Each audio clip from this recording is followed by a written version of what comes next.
Okay, I'm down here at our fuse panel, and all these, well, most of them are pretty well marked. This is the breaker for our water heater. It's a 30 amp breaker. I'll shut that off. I'm going to try to squeeze every last nickel of hot water out of that thing. So I'm going to go ahead and run a load of hot.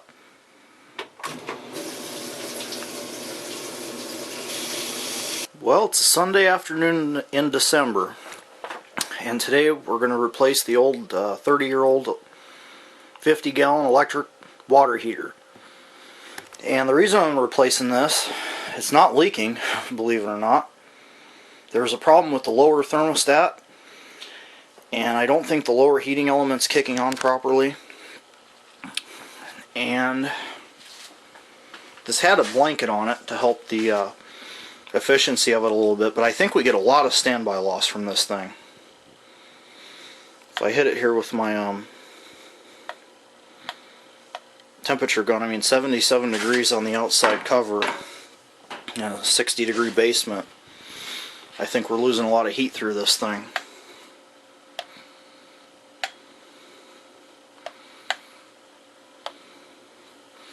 Top's not quite as bad, it's about 74. And keep in mind the heating elements have been off on this thing for probably an hour, so it's had some chance to cool down. The temperature and pressure of the relief valve, that it works, however it leaks if you activate it to test it. So I'm going to go ahead, we bit the bullet and bought a new 50-gallon water heater. We'll go over this one a little bit in a different video. So as I said, I've had the heating elements off for about an hour, and I'm going to go ahead and get ready to drain this now.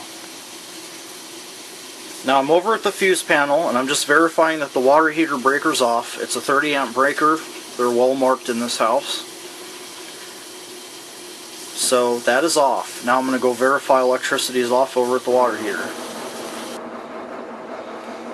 Okay, now again, even though we shut the breaker off and the breaker was marked, I know for a fact in this particular house, I know for a fact I've already done this. I know the water heater breaker is marked properly. You know, even so, you can never be too careful. I'm checking it two ways. I'm going to use this non-contact voltage indicator. So if there was voltage here, this would alarm. I'll show you that here in a second. Okay, see if there's voltage.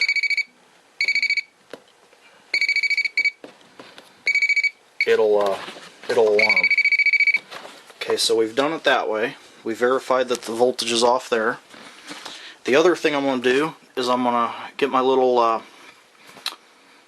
don't have my voltmeter handy, so I'm going to get this little voltage tester I have and double check it.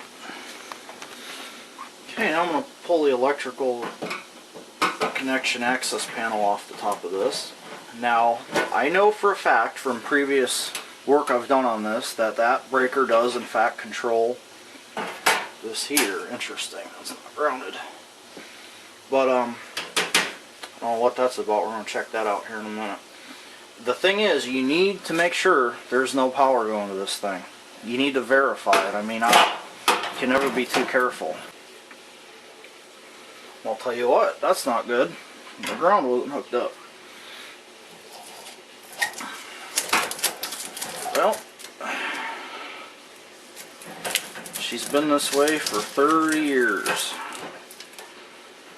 So I've already used my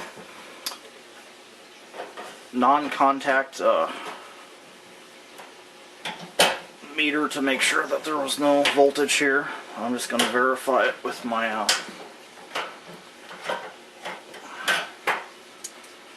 just going to verify it here with my little voltage tester. And we're good. There's no voltage going to any of this. So I'm going to go ahead and disconnect my electrical connection.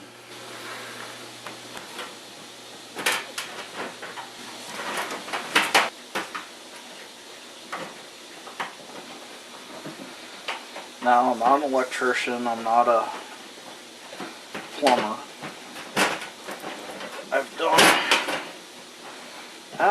This is probably actually my first electric water heater I've done. If we just get the drain out of there. So this, I'm not going to say this is a how-to guide, it's more like, hey, you know, let's watch old Joe Schlub change a water heater. I'm sure there's things I'm doing wrong. I'm sure someone will leave comments on that, which is good. It's not a bad thing. Opinions are good. Constructive criticism is good. Okay, so I have my electrical connection disconnected. I'm going to go ahead and get it out of the way. And go ahead and get those wires out of the way. Now, some people may say, well look, you got a burnt spot there. Well no, that's the residue from the tape.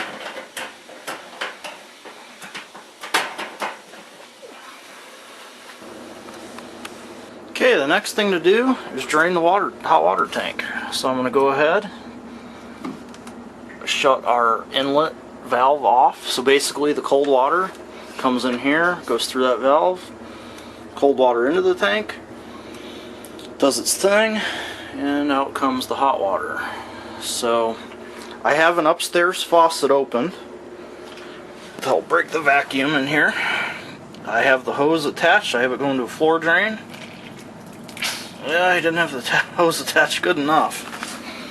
That's one thing I've always disliked about this water tank. It's hard to get a hose on there. You know, I've noticed there's no insulation in there. It's a good tank. Well, there's some. I guess it's just not right up against the valve. So I'm going to go ahead and open up the drain.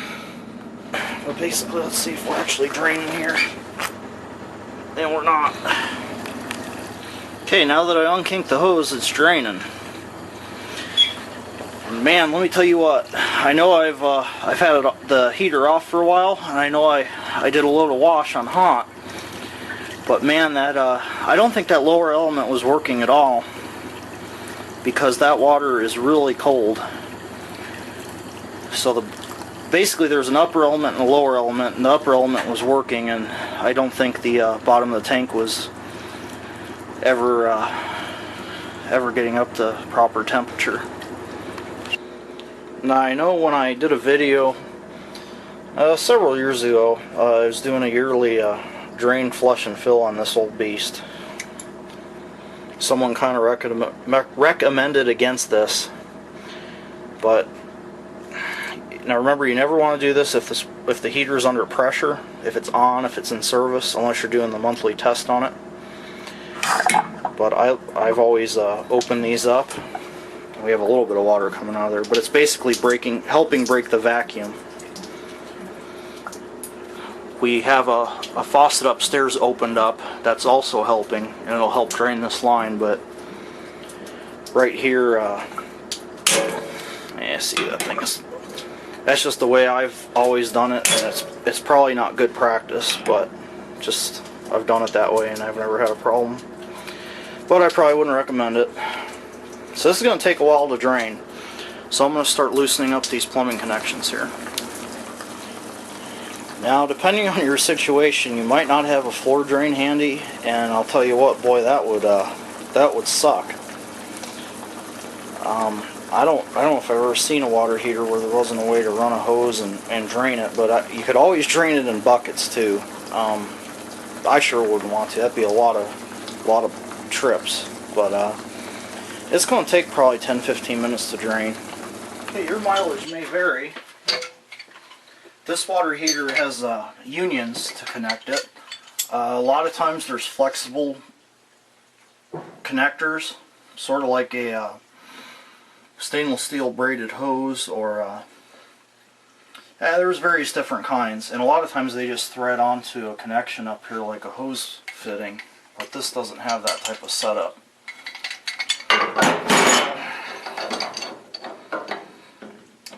Now this plumbing's 35 years old, so I want to be fairly careful with it, but it honestly seems to be in good shape. So I'm going to go ahead and crack this union loose. You always need 2 wrenches when you do this, otherwise you can damage the plumbing. Like that. Again, I'm not a plumber. Okay, so I want to hold pressure on here. Oh my, that's tight. I'm going to need a step stool.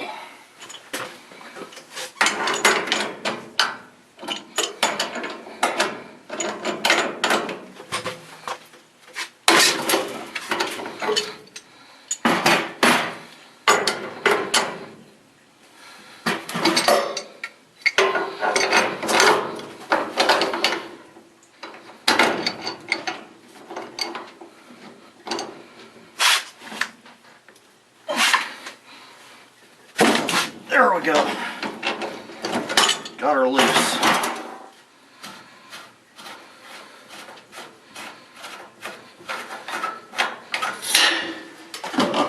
That one wasn't as bad.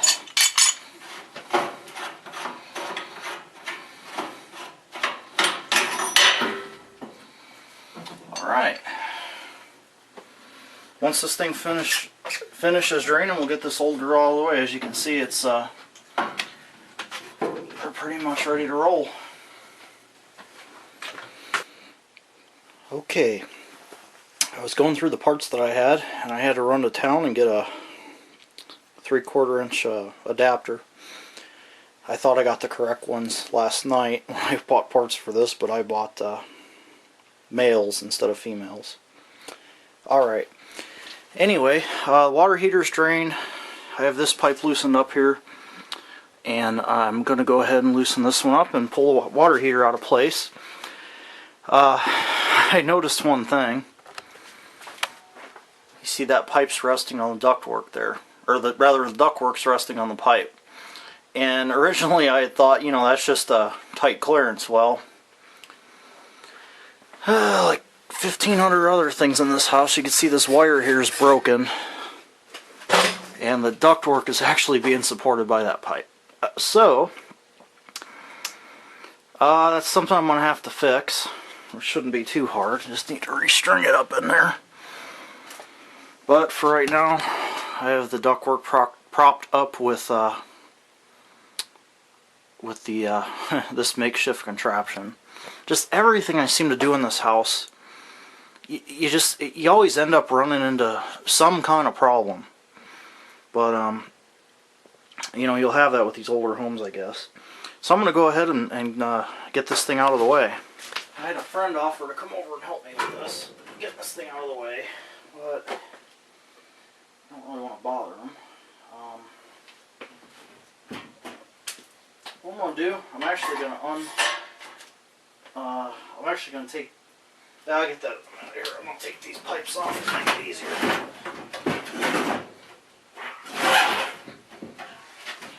Actually, maybe not. They'll give me a handle. Okay.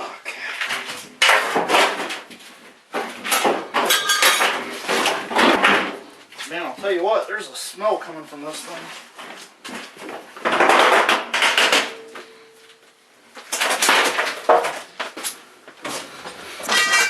Okay, there's still a little bit of water in that thing.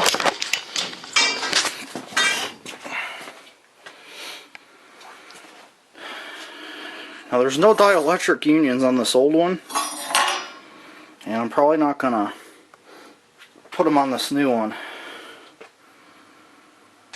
But